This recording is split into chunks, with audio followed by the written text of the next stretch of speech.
everybody, and welcome back to another episode of Fix Your BS, where BS stands for, you guessed it, belief systems. I'm your host, Dr. Greg Persley, also known as Dr. G, and we look for the best individuals to help you in one of 5 areas: relationships, business or career, health, finances, or beliefs. And today we have another amazing guest who is a CEO and chief creative of her own brand agency, DayCloud Studios, which she founded over 12 years ago. She's also the co-host of the podcast, The Agency Rocket Show, where she and her business partner talk about the chaos of running a creative agency. I can't wait to hear about that.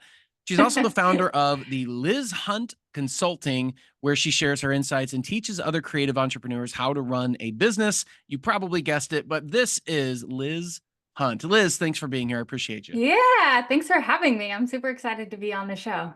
Yeah. So give everybody a little bit of background about, your history in business and really why you started in the Yeah, entrepreneurial and business arena. yeah.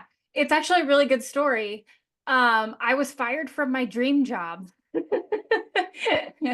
I was working for a startup, and I was like doing what I thought I loved.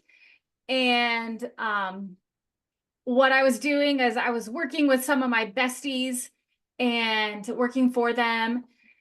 And they ended up merging with another company, Mm. and the new company and I did not get along very well. And I don't know if you've ever run into this before, but I sometimes have some strong opinions about things. And when I was younger, had a more difficult time filtering them or being finessed with being finesse, having finesse with sharing my opinions. Um, or being diplomatic in that. So at the time, so I ended up getting fired, which really kind of catapulted me into re-strategizing my entire life. I was actually fired a month right after graduating college.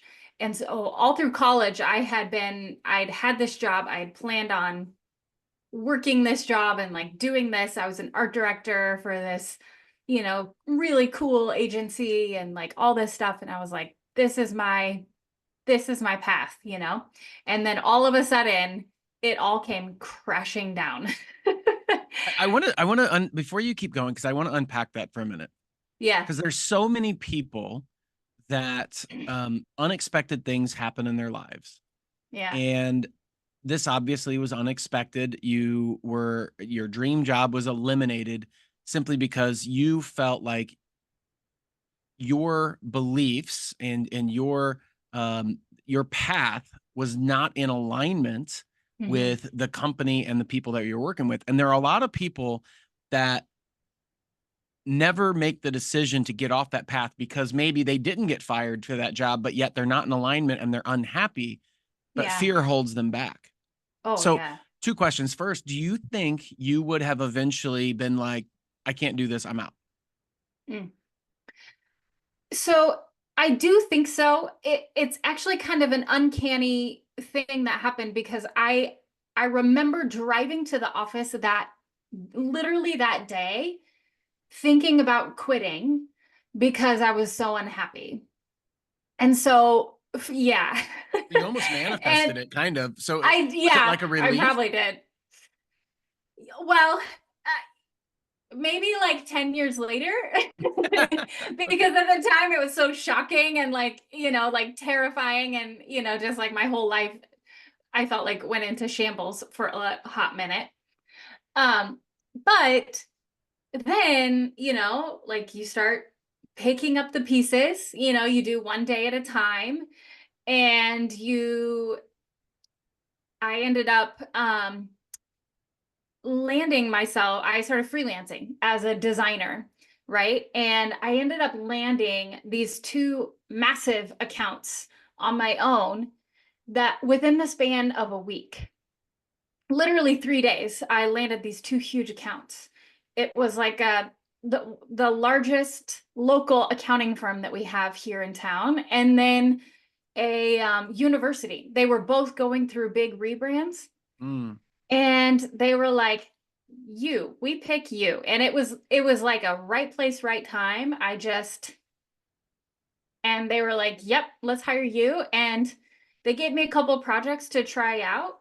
And I just like put my nose to the grindstone. And like what I remember, one of the first projects that I did for the accounting firm, I built them an entire website within a weekend. And it Wow. was like, yeah. And I just remember like going into my home office, closing the door, and not coming out until Monday morning when I had to present it to them. And that was like, that got me the job, that got me the client. But you did And so that's, what was required. Like yep, you're just like, I'm going to do this. I have to make it happen. And yep. that's awesome though. That's great. Yes, exactly.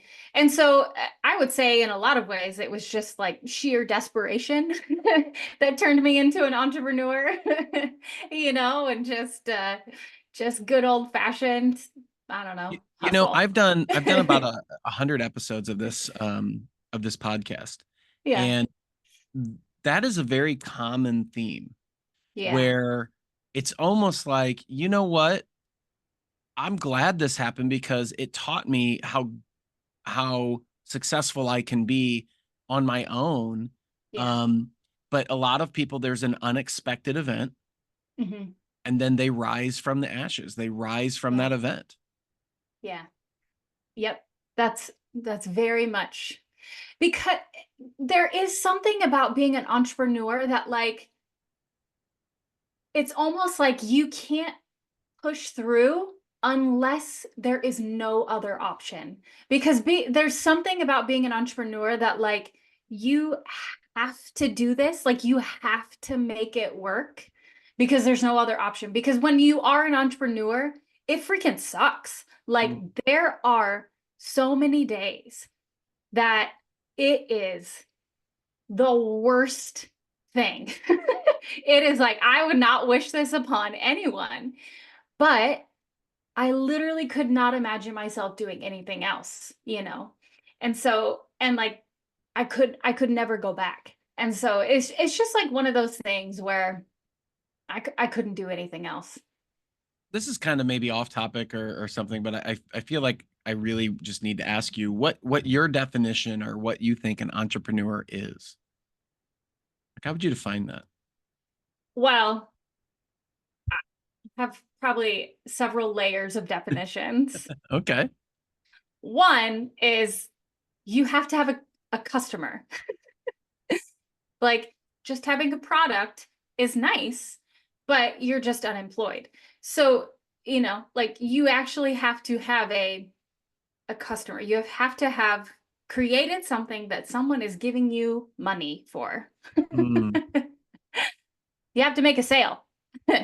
That's probably number one. And number two is there's just like there's kind of just it's more of like an undercurrent of kind of what I was saying of like this is all I've got. It's like who you are. It's not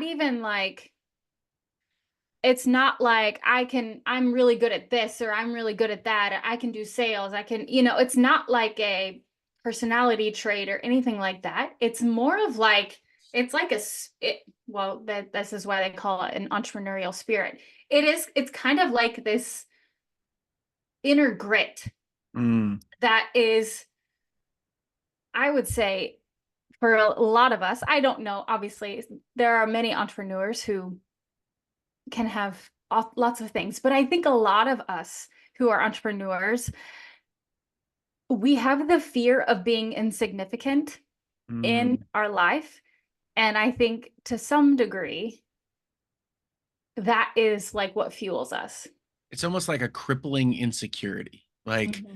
Mm-hmm. one of my biggest things that I've learned about me is in being a business owner and entrepreneur, which an entrepreneur to me is a problem solver. They find Mm. problems and they connect pieces to solve problems. Yeah. And so they connect people, they connect products, they connect services, they connect, um, uh, solutions, whatever. But Yeah. they're systems. They're constantly trying to solve problems. And then the reason why it's so uncomfortable, I think, is because you're constantly doing things that are new. Yeah. It's almost like you get There's bored with no doing the same guideline. routine. Yeah. Yeah. Mhm. So you're like, Like the okay, well, what's blueprints. the next Yeah. thing? What's the next Yeah. thing? Yeah. Yeah. Yeah. That's so true. Yeah. You do have to solve problems that other people are not willing to even look at. Mhm. We're the There's not superheroes. blueprints for it. There's not Entrepreneurs are the superheroes of the. guidelines.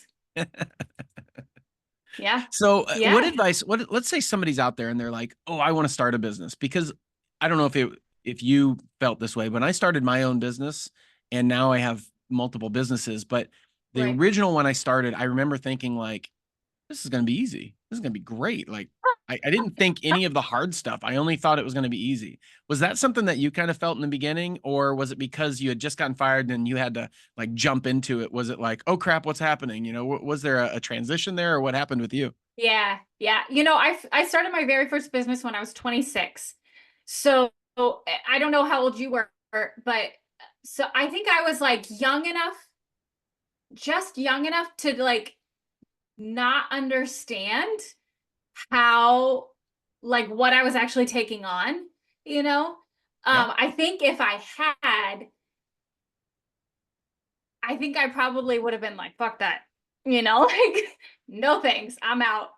But because I was like young and in my 20s, I think it would have been like, yeah, like I don't know what's gonna happen tomorrow, but like it's cool. Like I got this, it's just like my adaptability kicked in. So maybe that would be some of my advice is to start early and young. Yeah, when you're cocky Before enough, you yeah, like you're cocky yeah, enough that you're like, I can do this and I've yeah, got the I could energy and do I'm this. fine. You just don't have Yeah. the experience yet. Yeah. And the other thing I would say though is not everyone is cut out to be an entrepreneur. Like, I'm just going to say that. I think there are tons of people out there who are awesome at being employees, and that's okay. Like, that is okay. Not everyone is meant to be an entrepreneur, and that's fine.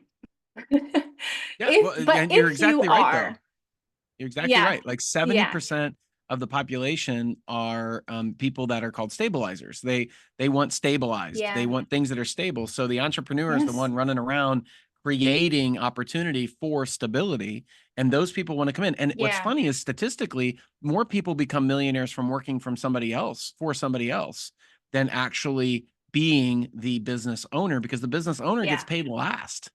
You yeah, know, I, I have absolutely. businesses where I make less money than other people in the business. So Then, like, yeah, exactly. There you have been know, times when I've made less money than anyone in my office. mhm. And it's just like, that's just part of the deal. So the advice that I would give probably a couple different things that I would say. One is make sure that outside of your business, that you have a very solid like network of support, whether it's close friends, whether it's family, whether it's a spouse or partner or something. You need to have at least a few different people that you can talk to, that you can, like, when you are having a bad day, that you can talk to and be like, I am freaking out. Mhm. Or when you have a good day, that you can celebrate with them and they will celebrate you.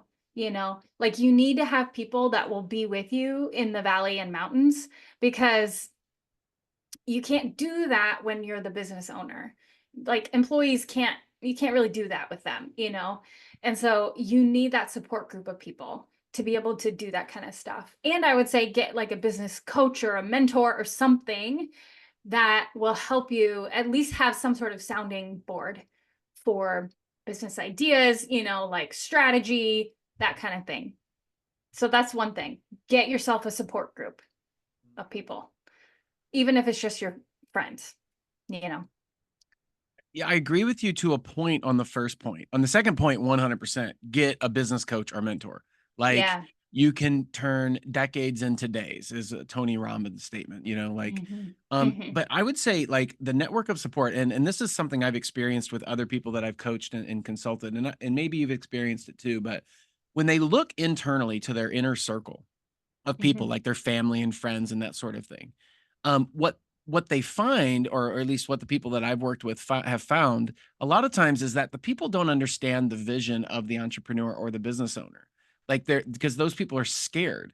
And Yep. so what I would do is say take that a step further. You definitely need a network of support, but I'd say Hmm. go to an industry convention or go to some weekend seminar of that industry, of whatever industry you're in, and find other business owners that are in that industry and make that your friendship support group. Because Yeah. most people, I believe, aren't going to really understand what you're going through. I've got to make Hmm. payroll this week and I don't have enough money. And I go Yeah. talk to my friend. That friend's going to be like, dude, you're crazy. Like, what are you doing? Go get a Yeah. job, Yeah. So I would just say Yeah. I'd warn other people. You need the right, group of people Yeah. for sure. That is true. You definitely need the right group of people. And I've had friends tell me, why don't you just quit and like stay home, Because sometimes you get to be around your really nice conservative friends who do stay home with their kids. And and I just happen to be a woman. So people just say those things to me. But then you also get to be around other women who run businesses and they understand the need for, the drive to do this. And then you get to be around other women who are just employees and they're just your best friends and they just care about you and they share the load, And so you're absolutely right. It does need to be the right people. I want to talk about that though, because something you just Yeah. said was being a female entrepreneur, being a female business owner, or being a female in the workforce. Like, Yeah.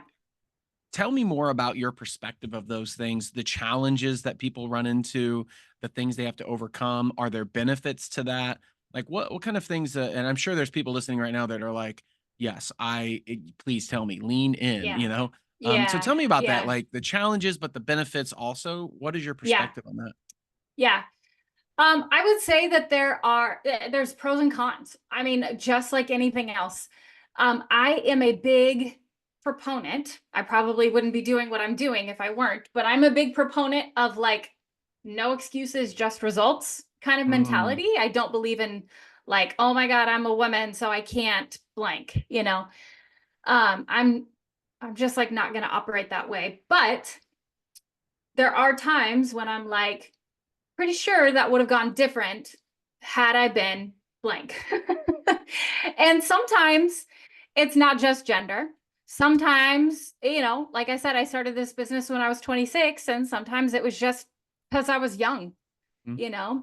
Um, there are other times when I am certain that the way that I look had something to do with things, or, so there's so many factors that play into things.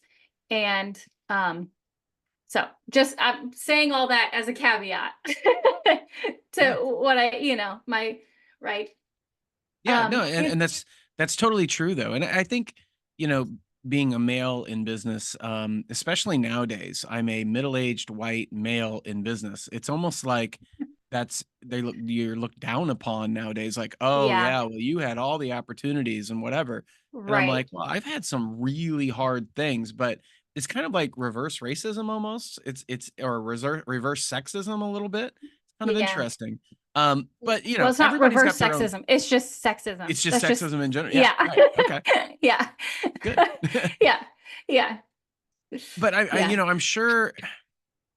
I'm sure in certain aspects though, like you just said, that it's harder to get things done. But then in other aspects, it seems like it might be easier because you have more ends. Like for instance, if I walk into a beauty shop, I'm going to have less impact on the owner of that beauty shop than if you walked into the beauty shop. Like it's just the reality of it. I'm going to walk in and be like, oh, let's talk about business. And they're going to be like, what do you know about, this? It's just one Sure. little instance that I pulled up. But have you Yeah. noticed, or have you had any experiences where that happened? Any stories that you might be able to tell about that? So here's the thing. I'm probably not going to give you the answers that you are looking for, because I actually, a lot of the clients that I work with are construction companies and blue collar labor types. And I think to some degree, like those are the types of clients that I love working with. Some of it is because I have kind of a spicy personality, and just like making fun of them is how I relate. And that's just kind of, I've noticed that's a lot of how they relate as well. And so our personalities just kind of go well together, right? Mhm. And I am a speak frankly, like I'm not here to like try to upsell you or, like whatever. I'm just like, this is what it is. Do you want to do it or not? And I think in that industry, they appreciate that. And so in some ways, I think my personality has just done well with that. But I'm not going to lie to you and tell you that because I'm a woman and because I'm pretty has not also helped. you know like, and so I think that there are, again, advantages.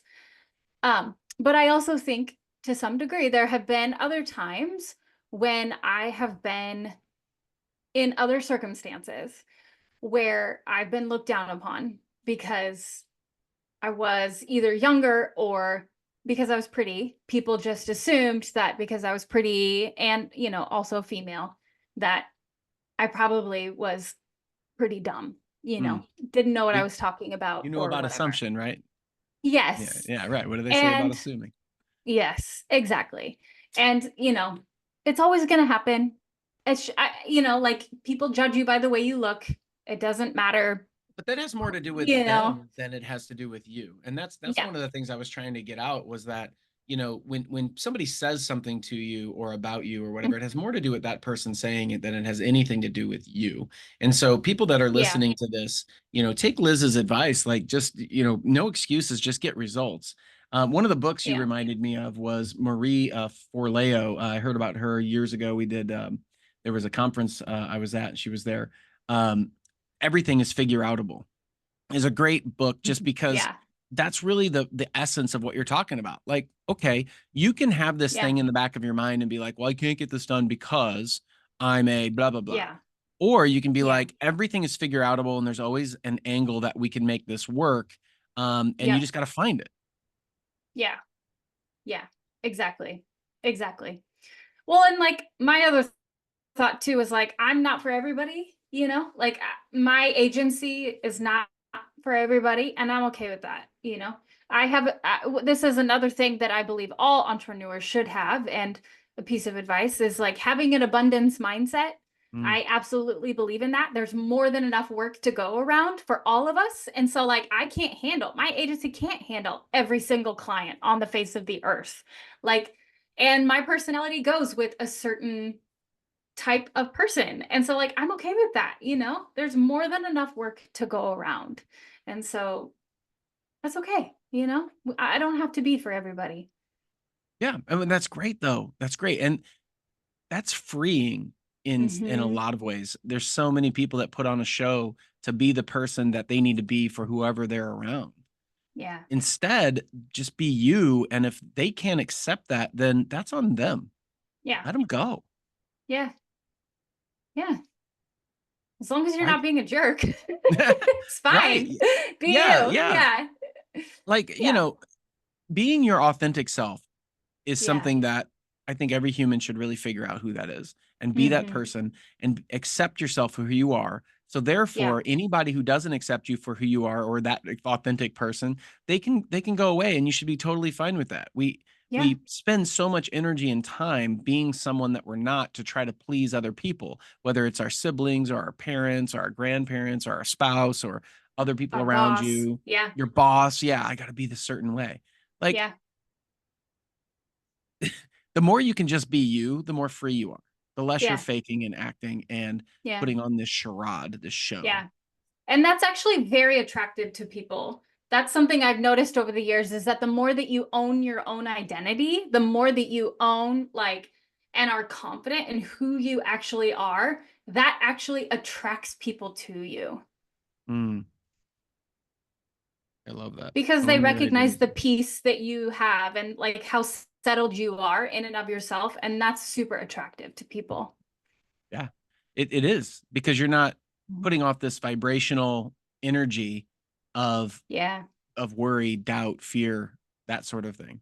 If you walk into a Yeah. room confidently of like, I'm here, we always like to Mhm. say, my ass is here. Yeah. Welcome to the party. I'm here. Yeah. I Um, mean, yeah, own your space. Yeah. yeah. So how does somebody do that? How does someone own their space? You know, one of the things that, especially when I was younger, I really, really, really had to conquer was figuring out how to conquer my fear. Mm, When I was younger, I was raised in a cult, actually, wow. and it was very intense, as you can imagine. I was brainwashed from the time I was pretty much in elementary school all the way up through high school, and was abused and just all kinds of craziness stuff. And out of that, I became a very, very, very fearful person and lived in fear, just terrified of myself and terrified of what other people could do to me and just, all the things, right? And when I got out of it, I had no clue who I was as a human. No idea. I didn't even know what my favorite color was. That's how lost I was. And through years of therapy and self-healing and just figuring myself out and just years and years of growth and hard work on myself, I started to like figure out that one of the things I had to do in order to conquer my fears was to repeatedly expose myself to them. I think you call it like immersion therapy. Yeah. Yeah. And I realized that that was the only way to like face them head on, is the only way to um, face my fears and to actually get over them. And Mm, so there's this analogy that I like to use when I'm talking about facing my fears, where you know how like when there's like a sumo wrestling match going and they're in this ring, right? And the bell goes off and they have to like run at each other. And the whole point is that they're like pushing at each other and they're trying to push each other out of the ring, right? mhm. And that's how I think about like facing my fears, is like this sumo wrestling match. It's like me against my fear, right? And it's like sometimes my fear gets the better of me, sometimes I get the better of my fear, until finally I'm like pushing and pushing and pushing until I can finally get my fear out of that ring and so that I can own that ring, right? Yeah. No, that's And awesome. so that's how I do it, is I chase down those fears. But the I chase fact them is, down. you're choosing to step into that ring. And most Mhm. people will not cross that line because they're Exactly. afraid of what might happen. And Yes. stepping into that ring, sometimes the more you do it, obviously, the easier it becomes because you have now been able to predict that a Yes. little bit. And sometimes that fear is not as big and bad as you might think. You push it and it falls out of Absolutely. the ring, and you go, wait a minute. I thought Yeah. I thought that was going to be worse. Yep. I was so afraid for so long, and that was Yeah. really easy to overcome. Then what should Yeah. happen in your brain is, what else is there that I can overcome? Yep. Yep. And that stepping into that ring is actually what's called courage. Mm, That is the courage piece. Getting the fear out of the ring is not the courage. It's stepping into the ring in the first place is the courage. And then doing it every time you do it, it becomes a little bit easier. Stepping into Mm. the ring for the next one, and then the next one, and then the next one. It becomes easier and easier and easier because it becomes your default. It becomes second nature, We always Well, call that. and Oh, go ahead. I was just going to say, it's just, I have had a lot of fears. So it's become second nature to chase after them now. Well, you've become comfortable being uncomfortable. Like Yes. if you're the ultimate uncomfortableness is that you never faced any of them. Yeah. And there's going to be a point in your life later on that you're going to look back and go, I wish I would have done that. I wish I would have Yeah. faced that. I wish I would have overcome Yeah. that. I wish I would have went and traveled or started that business or wrote that book. And the only Yeah. reason you're afraid to do those things anyways is because you're afraid of an outcome that might happen but probably Yeah. won't. Yeah. Yeah. An outcome that doesn't meet your expectations. Mhm. Hmm. Mm. But That goes back to like going with the flow of saying, yeah. look, the end result is I would like this to happen. I'd Yeah. like to go on this trip and have a great time. And whatever happens in the meantime between now and then, the moment I leave for that trip and the moment I get back, whatever happens during that trip, I'm cool with. I'm just going to experience Hmm. it and be there. And you can Yeah. say that same thing about your whole life. Whatever happens in the Hmm. middle, I'm just cool with. I'm going to be there. It's going to be a good time. I'm going to have fun with it. Yeah. Yeah.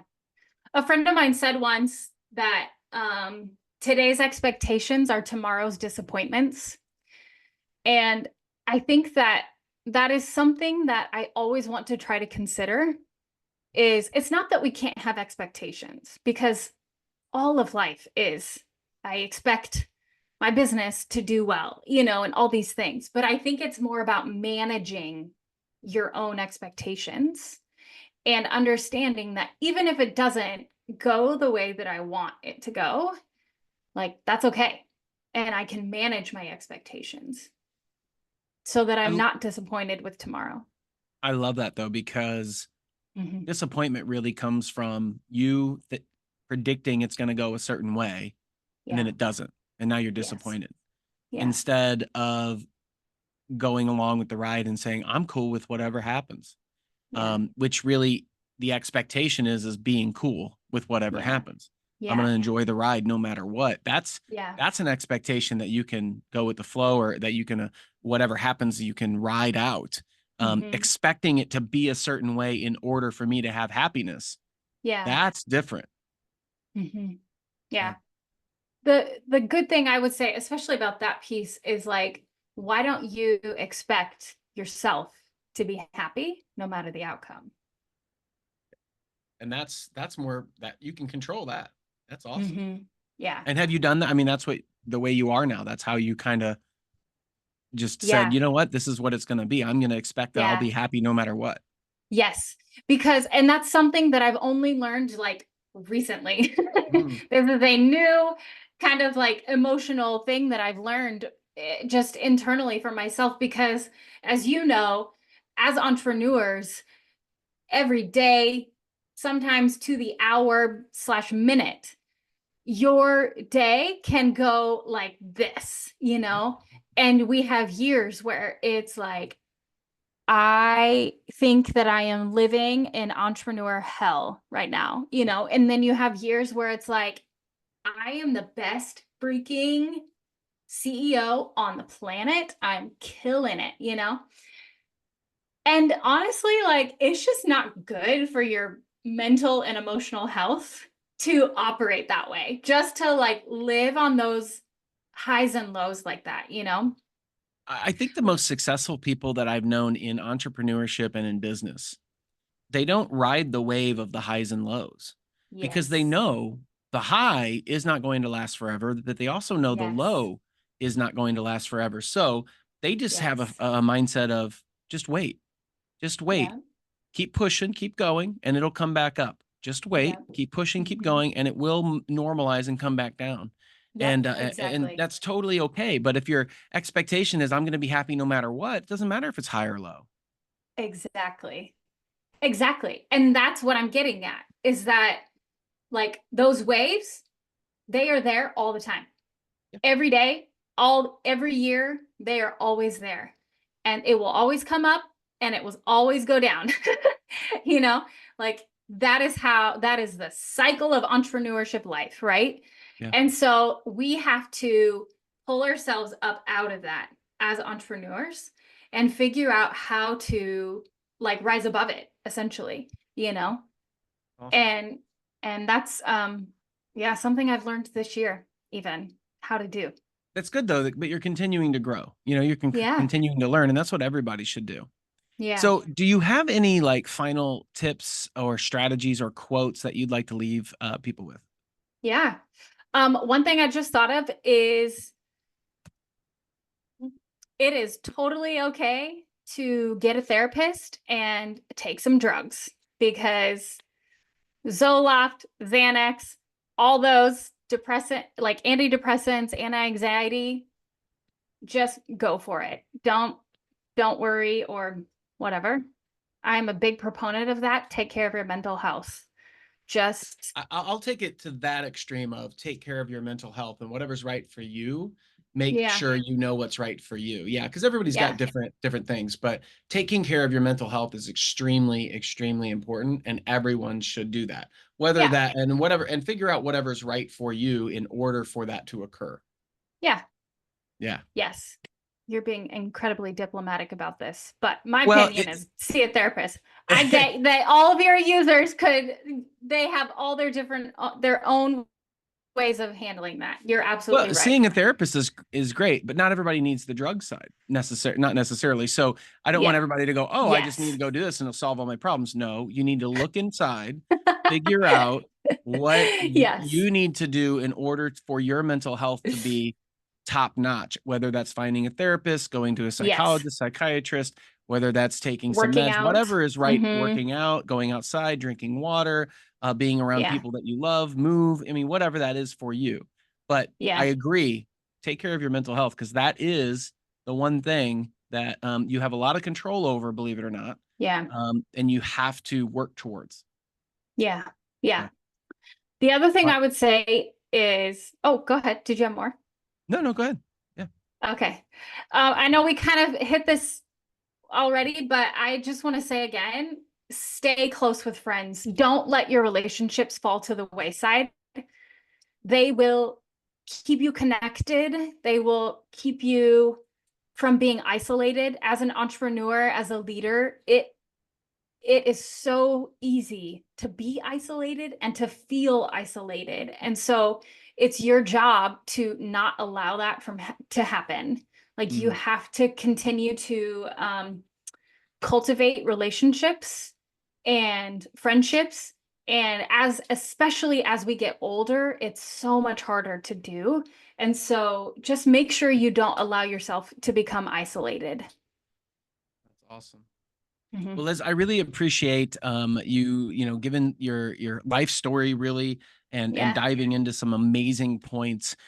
Everybody needs to look up Liz here. You can go to daycloudsolutions.com, Studios. Studios, I'm sorry, That's okay. daycloudstudios.com, and we'll have the links below as well. Or you can go to agency-rocket.com where you can look her up. And we'll have, like I said, all the links, her Facebook, her LinkedIn, as well as her websites down below. But this has been a great conversation, and I think it needs to be talked about more. And giving your own perspective on women in the workforce as well as mental health. I mean, these are things that continue to be hot topics because of so much polarization that happens in those areas. So Yeah. I believe that people should chime in and comment what you think. Women in the workforce, what are they dealing with? Mental health, what are you dealing with? We'll even help you find help if you need help. Like my team will help you do that. So comment below. But this has been a great episode, Liz. I really appreciate you being here. I'm so glad. Yeah. Thank you for being so intimate and open with everything. And I look forward to getting this out there to everybody. Yeah. Thank you for having me. All right. Well, everybody, thanks for listening. Once again, share this out to your friends and people that you know. Everyone needs to think about, especially the mental health side. That's something that doesn't get talked about enough, and it's something that you should always stay on top of. There are friends of yours right now that need to hear your voice and need to hear you say that you're there with them, for them, because suicide rate is out off the charts now. It is out of control. And I guarantee you there are friends, family members, and people around you that need to know that they're worth it and that you would like to help them with their mental health. So all I'm saying is share this episode. Maybe they've got some tips and pointers that, from Liz, like you just got to keep going. You got to keep going, make it work, figure it out. Thanks for listening, everybody. This has been another episode of Fix Your BS, where BS stands for belief systems, where we help you build your dream life on your terms in relationships, business or career, health, finances, and beliefs. Till next time.